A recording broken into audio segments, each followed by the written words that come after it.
नमस्कार, मैं डॉक्टर नंदिनी गुप्ता अपने YouTube चैनल में आपका स्वागत करती हूँ। आज के वीडियो में हम चर्चा करेंगे एक महत्वपूर्ण टॉपिक शिक्षण कौशल पर, टीचिंग स्किल्स। एक शिक्षक के लिए शिक्षण कौशल को जानना, समझना और उसका प्रयोग करना प्रभावी शिक्षण करने के लिए बहुत आवश्यक है। एक अध्यापक जितने प्रभावशाली ढंग से शिक्षण करता है, उतनी ही अच्छी तरह से विद्यार्थी अधिगम करते हैं।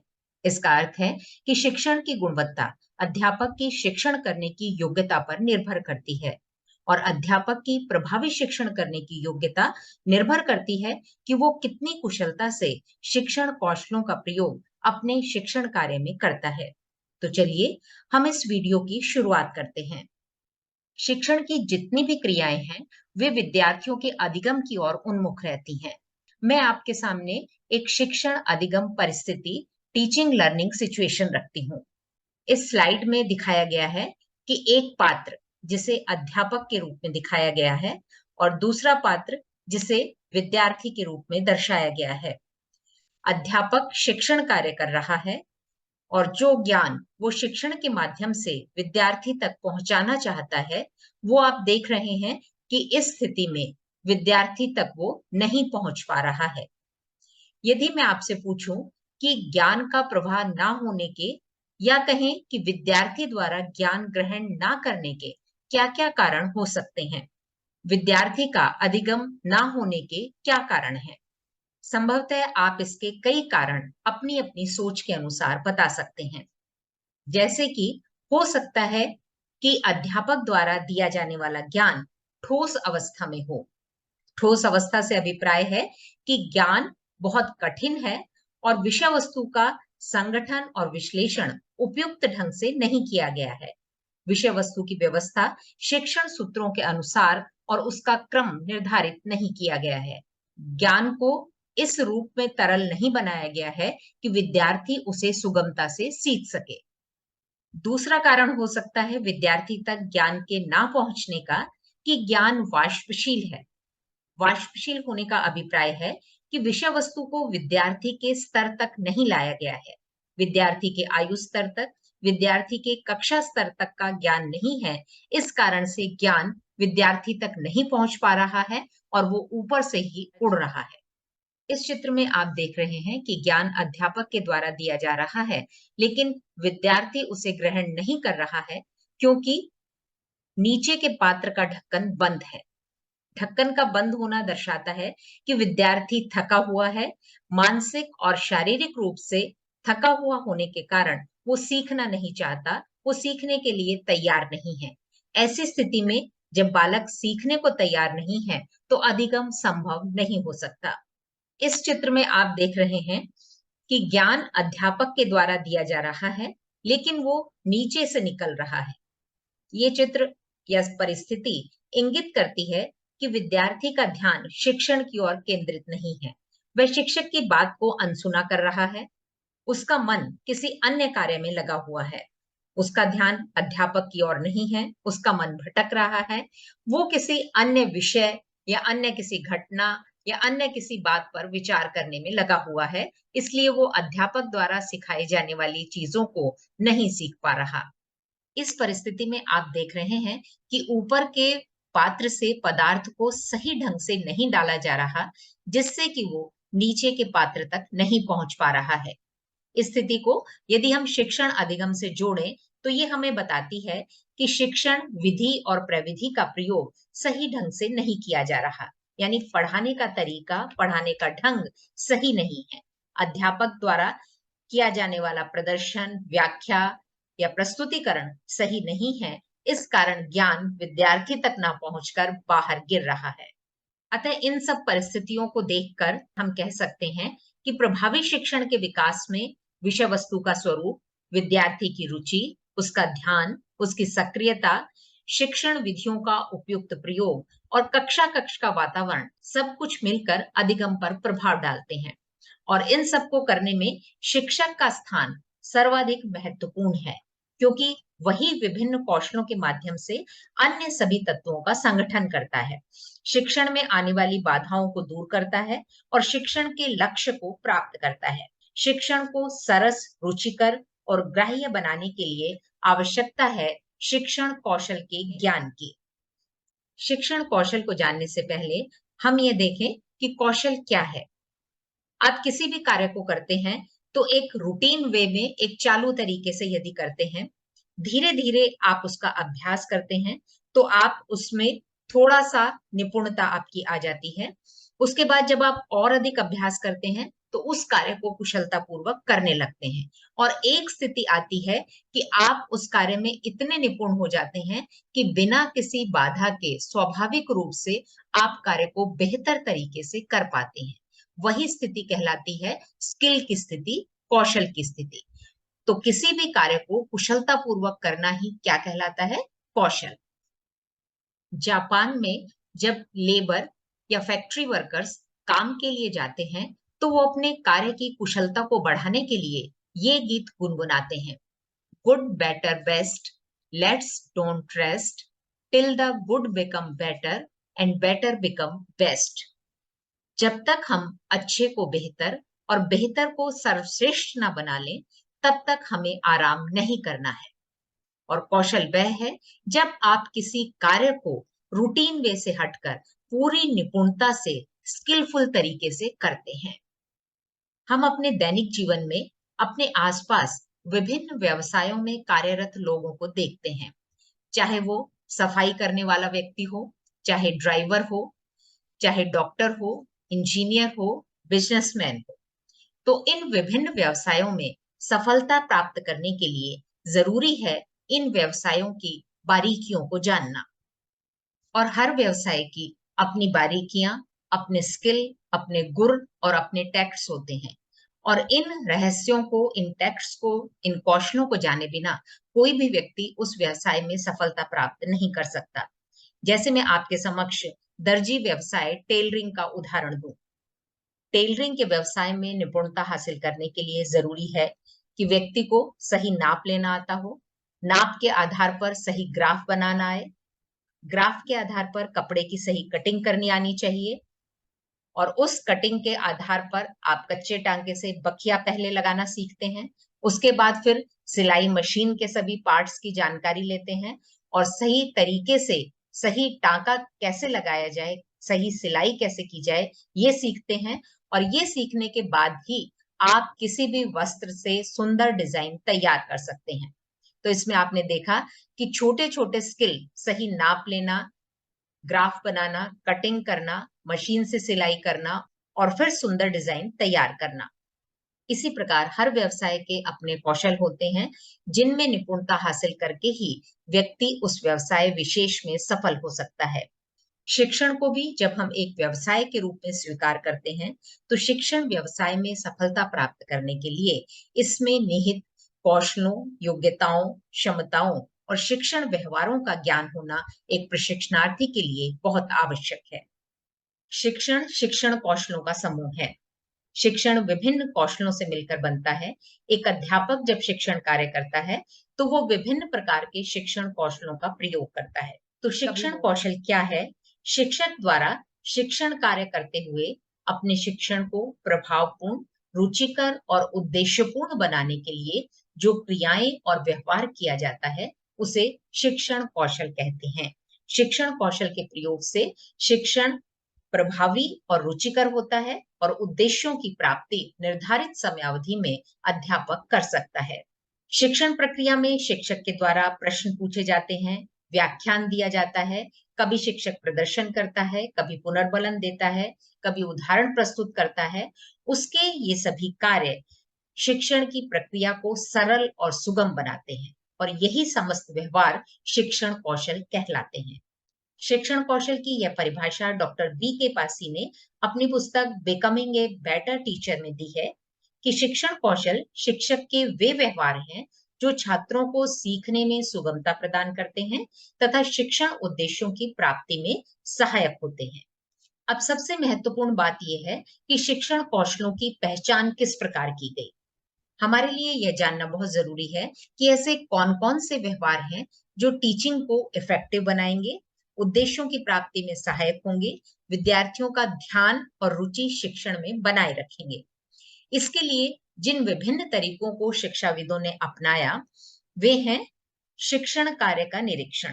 सबसे पहले जो अच्छे शिक्षक थे, प्रभावी शिक्षक कहलाते हैं, उनके शिक्षण कार्य का निरीक्षण किया गया और इस आधार पर उनके व्यवहारों की सूची बनाई गई कि वे अपने शिक्षण के दौरान कौन-कौन से ऐसे व्यवहारों का प्रयोग करते हैं जो विद्यार्थी के अधिगम में आने वाली बाधाओं को दूर करते हैं। इसी प्रकार एक्सपर्ट्स का, विशेषज्ञों का साक्षात्कार लिया गया और उनसे पूछा गया कि आप शिक्षण में अध्यापक के किन व्यवहारों को प्राथमिकता देते हैं जो बच्चे को सीखने में सुगमता प्रदान करते हैं। इसी तरह से अध्यापकों की राय मांगी गई, उनकी सम्मति मांगी गई कि आप किन व्यवहारों को प्रमुखता देंगे जो एक अच्छे शिक्षण के लिए आवश्यक हैं। और इन सब तरीकों के आधार पर विभिन्न शिक्षाविदों ने शिक्षण कौशलों की सूची तैयार की। 1969 में एलन और रियोन ने 14 शिक्षण कौशलों को पहचाना और उनकी सूची तैयार की। 1970 में बोर्ग ने 18 प्रमुख शिक्षण कौशलों की सूची बनाई और 1976 में डॉक्टर बी के पासी ने 13 शिक्षण कौशलों को सूचीबद्ध किया। आइए अब हम ये देखते हैं कि इन कौशलों को किस प्रकार शिक्षण की अवस्थाओं के आधार पर वर्गीकृत किया गया है। शिक्षण की प्रमुख 3 अवस्थाएं होती हैं: पूर्व क्रिया अवस्था, प्री एक्टिव फेज, अंतः क्रिया अवस्था, इंटरएक्टिव फेज और क्रिया पश्चात अवस्था, पोस्ट एक्टिव फेज। कौशलों का यह वर्गीकरण शिक्षण की अवस्थाओं के आधार पर किया गया है। शिक्षण की पूर्व क्रिया अवस्था वो है जिसमें अध्यापक कक्षा में प्रवेश करने से पहले अपने शिक्षण कार्य के लिए जो योजना और तैयारी करता है। अंतःक्रिया अवस्था वह है जब अध्यापक कक्ष में प्रवेश करता है, अपना शिक्षण कार्य करता है, अपने पाठ का विकास करता है, विद्यार्थियों का सहयोग लेता है। और क्रिया पश्चात अवस्था वह है जब वह अपने पाठ को समाप्त कर चुका होता है और विद्यार्थियों का मूल्यांकन करता है। इन तीनों अवस्थाओं के आधार पर इन अवस्थाओं में प्रयोग किए जाने वाले कौशलों को वर्गीकृत किया गया है। तो आइए अब हम देखते हैं कि इन विभिन्न अवस्थाओं में कौन-कौन से कौशल सम्मिलित हैं। यह अवस्था योजना और तैयारी से संबंधित है। तो सबसे पहले अध्यापक उद्देश्यों का लेखन करता है। तो उद्देश्य किस प्रकार निर्धारित किए जाएं, कैसे उद्देश्यों का चयन किया जाए, उद्देश्यों का लेखन व्यवहारगत परिवर्तन के रूप में उचित क्रियासूचक शब्दों का प्रयोग करके किस प्रकार से किया जाए, ये कौशल अध्यापक को इसकी जानकारी देता है। अध्यापक अपने शिक्षण को प्रभावी बनाने के लिए दृश्य श्रव्य सामग्री का प्रयोग शिक्षण में करता है। दृश्य श्रव्य सामग्री का चयन, उसका निर्माण और उसके प्रयोग का अभ्यास, ये कौशल अध्यापक को सिखाता है। तीसरा है विषय वस्तु का विश्लेषण। विषय वस्तु को प्रस्तुत करने से पहले अध्यापक उसका विश्लेषण करके उसका क्रम निर्धारित करता है जो सीखने की दृष्टि से उपयोगी होता है। अंतःक्रिया अवस्था शिक्षण की महत्वपूर्ण अवस्था है जब अध्यापक वास्तविक रूप से विद्यार्थियों से इंटरैक्शन, अंतःक्रिया स्थापित करता है। कक्षा में प्रवेश करने के बाद अध्यापक जिस कौशल का सबसे पहले प्रयोग करता है वो है प्रस्तावना कौशल। प्रस्तावना कौशल का संबंध पाठ के प्रारंभ करने से है। प्रारंभ जितना रुचिकर होगा, विद्यार्थी को जिज्ञासु बना पाएगा, उतना ही उसका ध्यान शिक्षण की ओर केंद्रित हो पाएगा। Well begun is half done, यानी यदि आपने अच्छी शुरुआत की है तो आपने आधी सफलता प्राप्त कर ली है। दूसरा कौशल है प्रश्न कौशल। अध्यापक और छात्र की अंतःक्रिया को प्रभावी बनाने के लिए प्रश्न पूछना एक उत्तम कौशल है। प्रश्न अध्यापक और छात्र के मध्य एक कड़ी या संपर्क सूत्र का कार्य करते हैं। प्रश्नों की भाषा कैसी हो, व्याकरण की दृष्टि से शुद्ध हो, प्रश्न संक्षिप्त हो, उपयुक्त आवाज में पूछे जाएं, उपयुक्त गति से पूछे जाएं, इन सब व्यवहारों को प्रश्न कौशल के माध्यम से सिखाया जाता है। खोजपूर्ण प्रश्न कौशल। पाठ के विकास के लिए शिक्षक छात्रों से प्रश्न पूछता है और अनेक बार जब वे प्रश्न का उत्तर देने में असमर्थ रहते हैं तो सही उत्तर निकलवाने के लिए शिक्षक जिन प्रश्नों की सहायता लेता है उन्हें खोजपूर्ण प्रश्न कहा जाता है।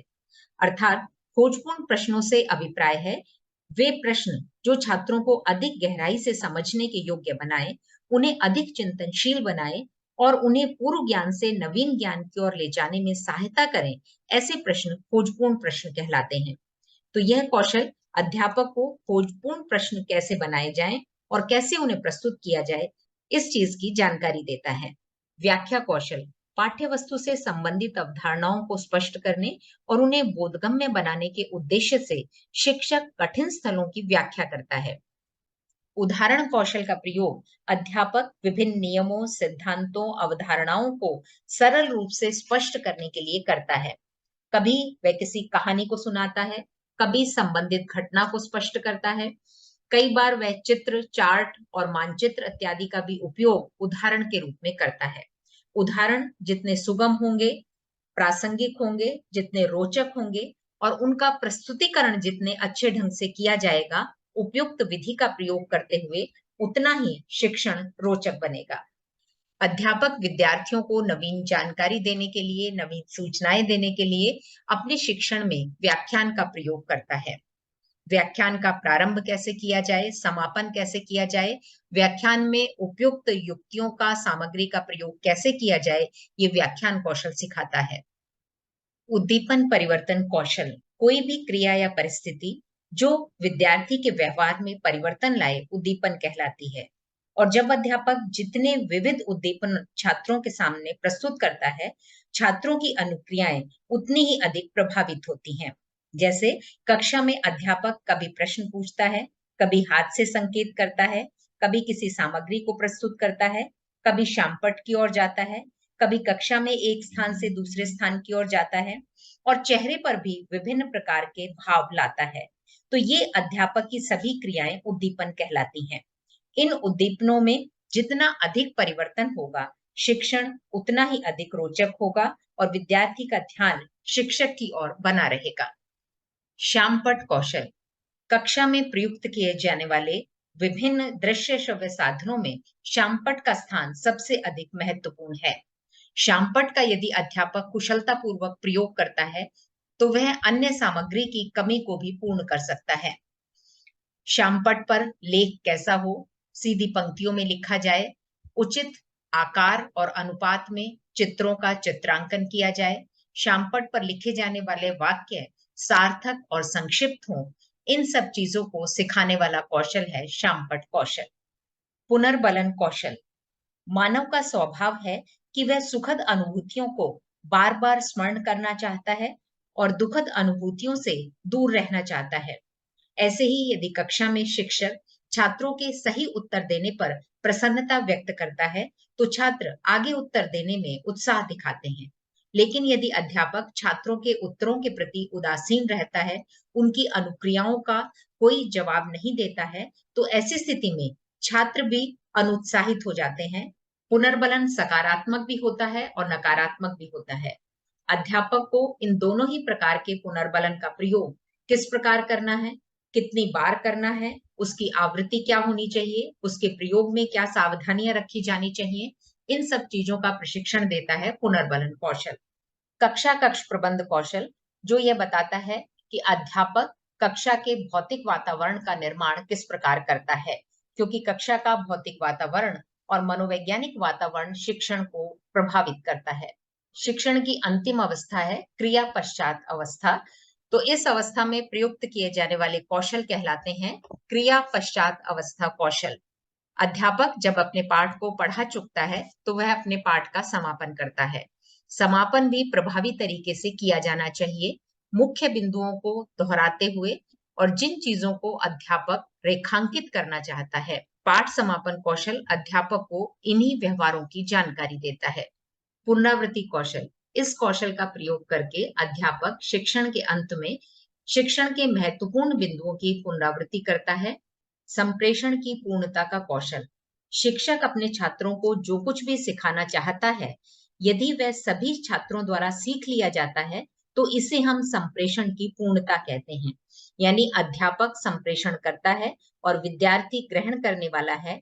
तो जिस रूप में जिस बात को जिस तरह से अध्यापक विद्यार्थी तक संप्रेषित करता है, उसी रूप में यदि विद्यार्थी द्वारा ग्रहण की जाती है, समझी जाती है, तो इसे हम संप्रेषण की पूर्णता कहेंगे। शिक्षण की प्रत्येक स्थिति में इस कौशल की आवश्यकता होती है। शिक्षण के पश्चात अध्यापक विद्यार्थियों का मूल्यांकन करता है। विद्यार्थी के व्यवहार में अपेक्षित वांछित व्यवहारगत परिवर्तन हुए या नहीं, उद्देश्यों की प्राप्ति किस सीमा तक, किस स्तर तक हुई, इसकी जानकारी के लिए मूल्यांकन कौशल का प्रयोग किया जाता है। मूल्यांकन मौखिक भी होता है, लिखित भी होता है और प्रायोगिक भी। गृह कार्य देने का कौशल। शिक्षण के पश्चात अध्यापक विद्यार्थियों को गृह कार्य देता है। गृह कार्य किस प्रकार नवीन प्रकार का हो, इनोवेटिव हो। विद्यार्थी तरह तरह के विषय वस्तु से संबंधित प्रोजेक्ट्स को करना सीखें, सर्वे कार्य करना सीखें, लिखित रूप में अभिव्यक्ति देना सीखें। इन सब के लिए गृह कार्य कौशल का प्रयोग किया जाता है। तो आपने देखा कि शिक्षण की विभिन्न अवस्थाओं में अध्यापक यदि इन कौशलों का निपुणतापूर्वक प्रयोग करता है, तो वह अपने शिक्षण को गुणवत्तापूर्ण और प्रभावी बना सकता है। अब्राहम लिंकन द्वारा कहे गए ये वाक्य कौशल और तैयारी के महत्व को इंगित करते हैं। If I had 8 hours to chop down a tree, I would spend the first 6 of them sharpening my axe. यदि मेरे पास एक पेड़ काटने के लिए 8 घंटे हो, तो मैं उनमें से 6 घंटे अपनी कुल्हाड़ी की धार तेज करने में लगाऊंगा। तो अध्यापक के लिए भी यह बहुत जरूरी है, तेजी से बदलती इस दुनिया में अपने आप को निरंतर समसामयिक और समयानुकूल बनाने के लिए यह जरूरी है कि वो अपने हुनर को तराशे, अपने स्किल्स को जाने और उन स्किल्स का निरंतर अभ्यास और प्रयोग करे। क्योंकि किसी भी कार्य को वास्तव में प्रारंभ करने से पहले उससे संबंधित जानकारी और कौशलों को सीखना बहुत जरूरी है। तो इस वीडियो के माध्यम से आपको शिक्षण कौशलों के बारे में महत्वपूर्ण जानकारी मिली होगी। आगे भी मैं इसी प्रकार के उपयोगी वीडियो आपके लिए बनाती रहूंगी। आप मेरे चैनल को सब्सक्राइब करना ना भूलें। Thank you.